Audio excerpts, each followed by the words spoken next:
Hello. Hello, नमस्कार शेठ. अहो, union leader Ramesh Mhatre बोलतोय. नंबर सेव्ह आहे तुझा माझ्याकडे. बोल. चला, आनंद आहे. काय काम होतं? साहेब, तुमचं लक्ष नाही या कामगारांकडे. कामगार तुमच्यासाठी अहोरात्र राबतात इथे, तुम्ही साठी चौकशी करत नाही ते. मुद्द्याचं बोल. अहो, आपला गणेश हात अडकला त्याचा मशीन मध्ये. माहिती आहे मला. मग भरपाई द्यावी लागेल त्याला 10 लाख रुपये. हे सांगणारा तू कोण? Union leader. कामगारांकडे आम्ही लक्ष देतो. काय लक्ष देत असतो ते माहिती आहे मला. सांग. भरपाई कधी मिळणार तेवढं सांगा. तुला काय करायचंय? साहेब, कामगार चिडलेत. भरपाई नाही मिळाली तर संपावर जातील.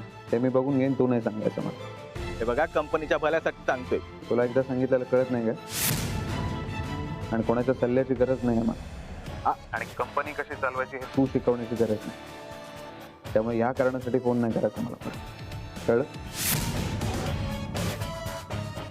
हॅलो.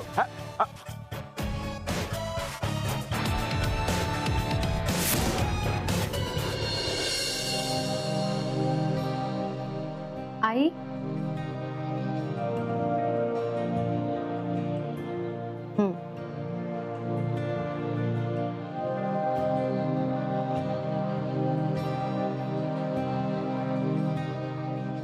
तुमचा बॉक्स.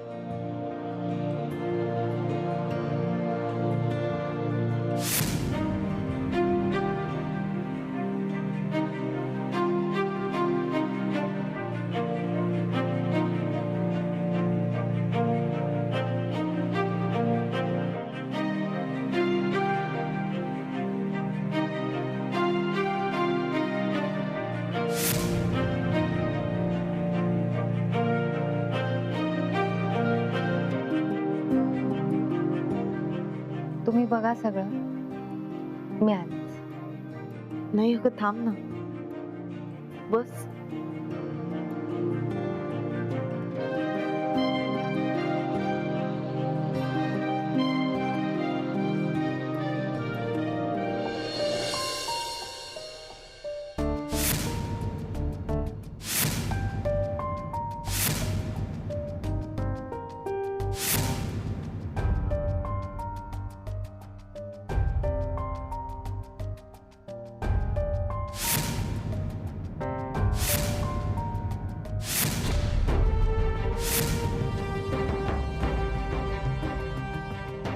बघितलंस, राजच्या मनात माझ्याबद्दल किती राग आहे.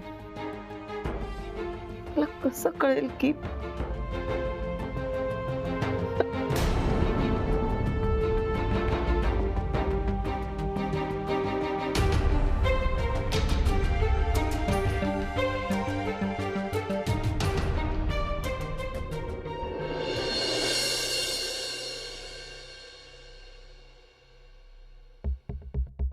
आई, तुम्हाला जेवायला वाढू?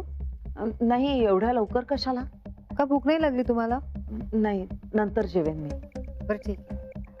मनवा राजवीर आला का? नाही, अजून आले नाहीत. काय झालं? जरा बोलायचं होतं त्याच्याशी. काय वेळेत गोष्टी बोलल्या तर बरं ना, उशीर व्हायला नको नंतर. ते आले की मी कळवते तुम्हाला. ते ऑफिस मध्ये काय झालं ते कळायला हवं म्हणून. राजवीर, काय झालं? काय नाही. तुम्ही सकाळी म्हणालात ना ऑफिसमध्ये काहीतरी प्रॉब्लेम झालाय. काय झालं? फॅक्टरीमध्ये एक ऍक्सिडेंट झाला. अरे बापरे, काय झालं? कोणाला खूप लागलंय का? एका कामगाराचे दोन्ही हात मशीन मध्ये गेले. आता ठीक आहेत ना ते? हो, पण युनियन लीडरला मस्ती आली आहे सर. युनियन लीडर म्हणजे रमेश म्हात्रे का? काय केलं त्याने? काय नाही, वाद झाले त्यांच्या बरोबर जरा. का? त्याचं असं म्हणणं आहे की माझ्या निष्काळजीपणामुळे ऍक्सिडेंट झाला आणि त्या पेशंटला नुकसान भरपाई द्यावी लागेल. नुकसान भरपाई? अरे पण म्हणजे अपघात कोणाच्या चुकीमुळे झालाय? ते माहिती नाही मला, पण नुकसान भरपाई देणार आहे मी आणि त्याच्या ट्रीटमेंटचा सगळा खर्च पण करणार आहे. मग वाद कशाला झाले? नाही म्हणजे बोलायला हवं असेल तर मी बोलू का रमेश म्हात्रेशी? एक मिनिट, तू का बोलतेस मध्ये? आणि कुठच्या हक्काने बोलतेस? मोहन, अरे राजवीर, तू हिला इथे ठेवलंयस ना म्हणून सगळं होत.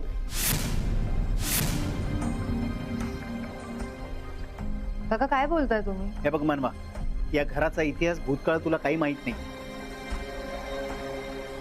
ज्या वेळेला ही लग्न करून आली ना तेव्हा माझे वडील गेले. त्याही वेळेला कंपनीचं खूप मोठं नुकसान झालं होतं. नंतर माझा दादा गेला आणि आता हे सगळं. मोहन, तोंडाला येईल ते बोलू नकोस. मी बोलणार. सगळ्यांना कळायला पाहिजे की सगळ्यात चूक तुझीच आहे फक्त.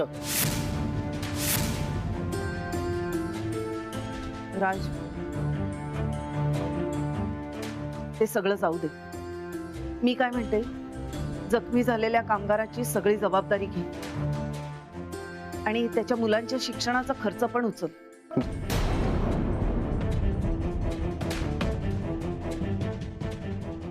काका, कोणाच्याही येण्याने किंवा जाण्याने काही होत नसतं. तुमचा खूप मोठा गैरसमज आहे. उगाच आईना दोष नका देऊ. पाहिलंस राजवीर, कशी तिची बाजू घेतेय. इतकं सगळं झालं तरी तिला पाठीशी घालते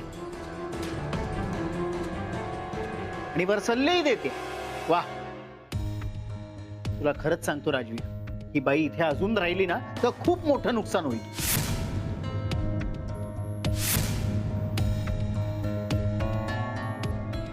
बाकी काही मदत लागली तर सांग.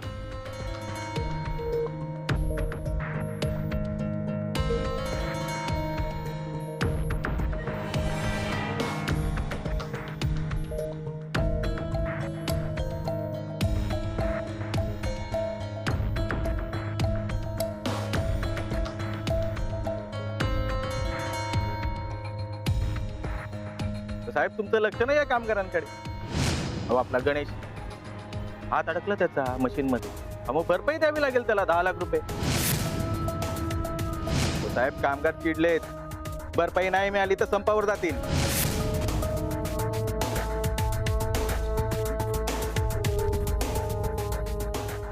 बोलायला हवं असेल तर मी बोलू का रमेश म्हात्रेशी? तू का बोलतेस मध्ये आणि कुठच्या हक्काने बोलतेस? तू हिला इथे ठेवलंयस ना म्हणून सगळं होत. काय झालं राजवीर? तुम्ही मला नीट सांगाल का काय झालं मला ते? सांगितलं ना मी, युनियन लीडर बरोबर वाद झाले माझा. काय म्हणाले ते? आता बोलायची इच्छा नाही माझी, पण नको बघूया. ओके, नको बोलूया, पण तुम्ही प्लीज चिडचिड नका करू. मी कॉफी आणू तुमच्यासाठी? नाही. आणि राजवीर, काका आता जे काही बोलले ना, तुम्ही नका लक्ष देऊ. ते उगाच मनाला येईल ते बोलत असतात कधी कधी.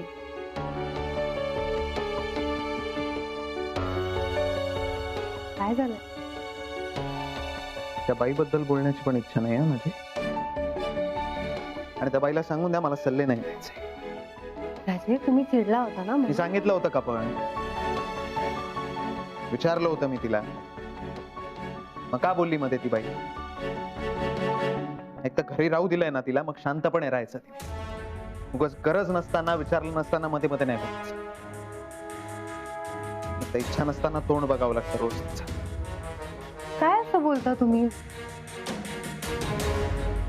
तुम्हाला एकदा सांगितलेलं कळत नाही. मला नाही बोलायचंय आता. हो, मला मनवा, नका बोलू प्लीज प्लीज. Okay, sorry.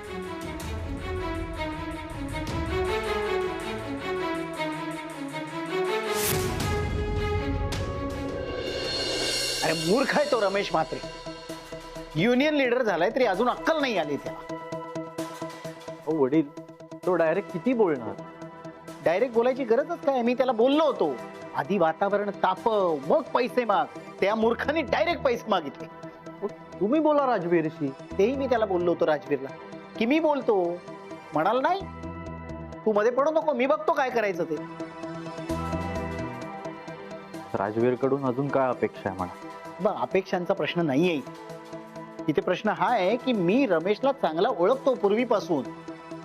हेच चुकतं तुमचं वडील. तेव्हाची परिस्थिती आणि आत्ताची परिस्थिती ही वेगळी आहे. हो बर सांग काय वेगळी आहे? पण तुम्हाला समजत कसं नाही?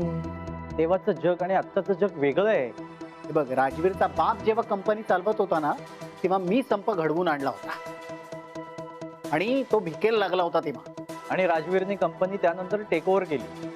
सिच्युएशन व्यवस्थित हँडल केली त्यांनी. आणि वडील तुम्हाला माहिती आहे का, फॅक्टरीतले कामगार आहेत ना ते राजवीरचा रिस्पेक्ट करतात. हे बघ, असं काही नसतं, असं काही नसतं. जर पैशाचं आमिष दाखवलं ना त्यांना तर सगळं विसरतात ते. मग तसा प्लॅन एक्झिक्यूट करा ना. अरे बघ, तेच करतोय ना मी. त्या युनियन लीडरला व्यवस्थित समजावलं होतं पण तरी त्यांनी शेवटी माती खाल्लीच. वडील तुम्ही शांत व्हा. अरे कसा शांत होऊ यश, कसा शांत होऊ मी? तुला कळतंय का, आपल्याकडे चालून आलेली सुवर्ण संधी आहे आणि आपल्याला याचा फायदा घ्यायलाच हवा. कामाच्या बाबतीत सुद्धा राजवीरला जर कोंडीत पकडला ना तर आपली सरशी आहे. कळतंय मला ते. कळतंय तुला? कळत असतं ना तर असा तोंड वर करून आला नसतास माझ्याकडे.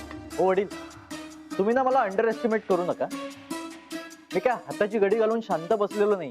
आतापर्यंत तरी तेच केलंयस तू. निदान आता तरी तसा राहू नकोस. म्हणून तर तुम्ही दरवेळी तोंडावरती पडता. माझी तशी सवय नाहीये ना. मी काम अगदी शांतपणे करतो.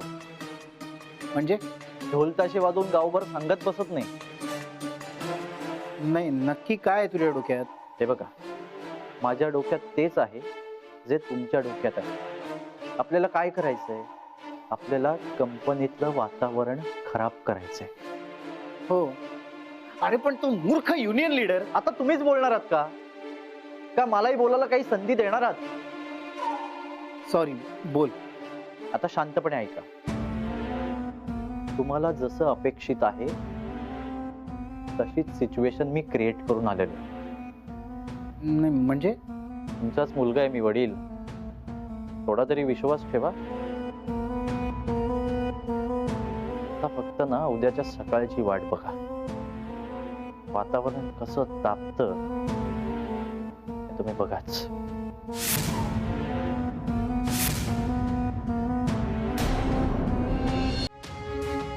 तू हिला इथे ठेवलंयस ना म्हणून सगळं होतं.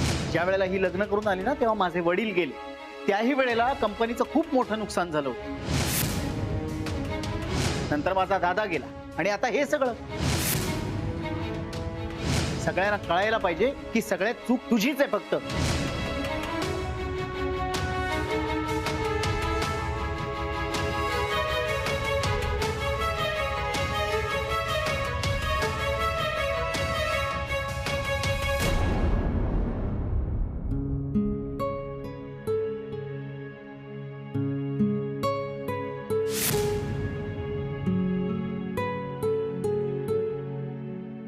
साधना, बाई, हे राजनीच केलंय ना?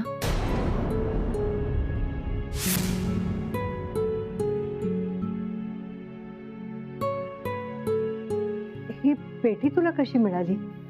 मी पनवाला सांगितलं होतं. तिने राजची परवानगी घेऊन मला आणून दिली. बाई सांगा ना, हे राजनीच केलंय ना? हो, त्यावेळची परिस्थितीच अशी होती. राजवीरला काय करावं काही कळत नव्हतं. खूप राग यायचा त्याला आणि घरात सगळीकडे हीच चर्चा चालू असायची. त्यामुळे त्याला वाटायचं की तूच दोषी आहेस. मग त्याचा राग हा असा बाहेर यायचा. नाही, राज कसा राहिला असेल हो माझ्याशिवाय? खूप त्रास व्हायचा त्याला. त्याचे मित्र त्याला चिडवायचे, तू नसल्यामुळे डिवचायचे आणि घरात धनंजयची खूप चिडचिड चालू असायची. या सगळ्यात राज उगीच भरडला गेला. त्याचा काय दोष होता? त्या पेपर मधल्या बातमीने सगळं बिघडवलं. एक वेळ घरातल्यांची तोंड बंद करता येतील पण बाहेरच्यांची तोंड कशी बंद करणार? आणि साधना, तू यायला खूप उशीर केलास. त्यामुळे राजवीरवरती हेच बिंबलं गेलं की तूच दोषी आहेस, तूच वाईट आहेस. ते दिसतंय मला अजूनही. मला इथे येऊन आठवडा झाला तरी त्याच्या डोळ्यात अजूनही राग आहे माझ्याबद्दल. तुला सांगू का, मनवा राजवीरच्या मनात तुझ्याविषयी प्रेम निर्माण करण्यासाठी खूप प्रयत्न करते, पण हे सहजासहजी नाही होणार. 20 वर्षांची जखम आहे, भरून यायला वेळ लागेल. थोडा धीर धर. हो.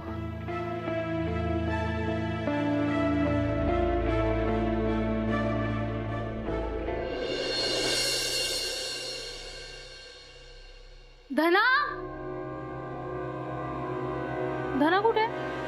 जरा सुट्टीवर गेली. कमाल आहे. काय झालं? नाही, ती सुट्टीवर आहे तुम्हाला माहिती आहे, पण मला माहिती नाही. ती मनवाला सांगायला आली होती तेव्हा मी तिथेच होते.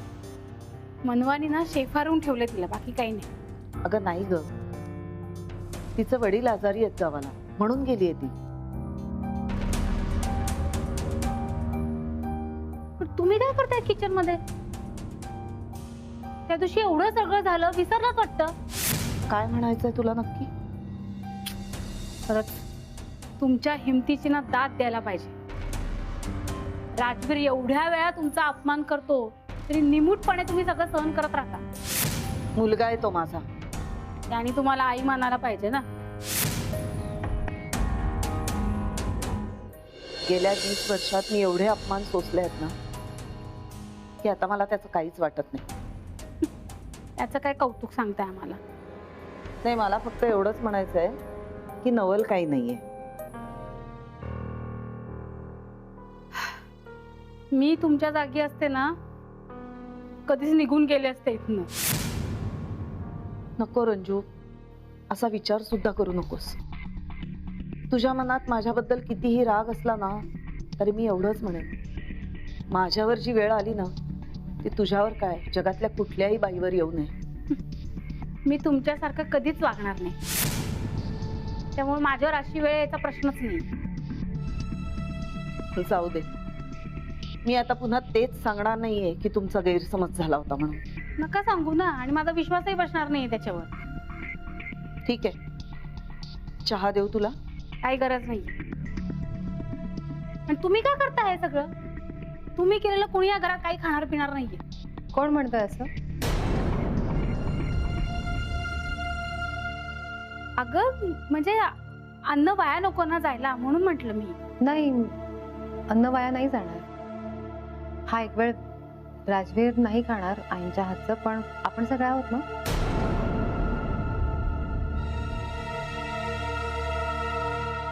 काय झालं? तुम्हाला काही प्रॉब्लेम आहे का आईंच्या हातचं खायला?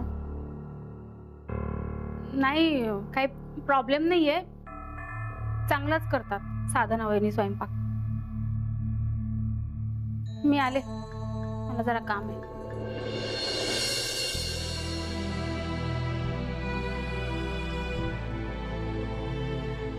तुम्ही त्यांच्या बोलण्याचं वाईट नका वाटून घेऊ.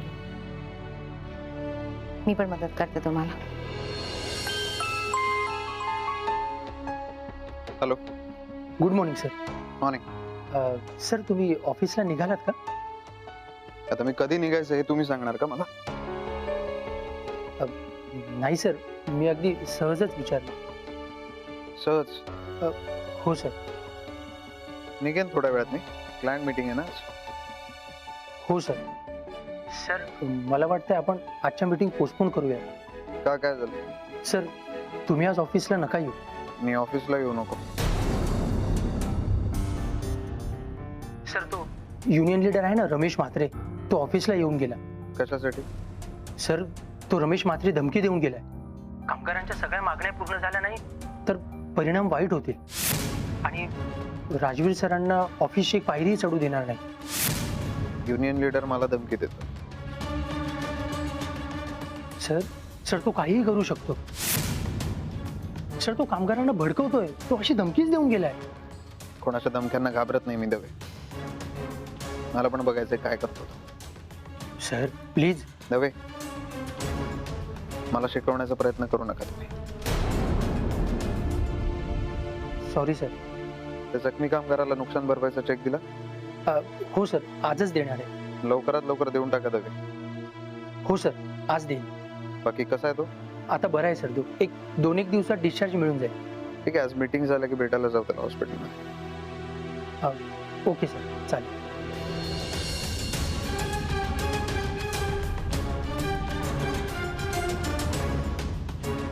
तो रमेश म्हात्रे धमकी देऊन गेले. राजवीर सरांना ऑफिसची एक पायरी चढू देणार नाही. सर तो काहीही करू शकतो. सर तो कामगारांना भडकवतोय. तो अशी धमकीच देऊन गेला.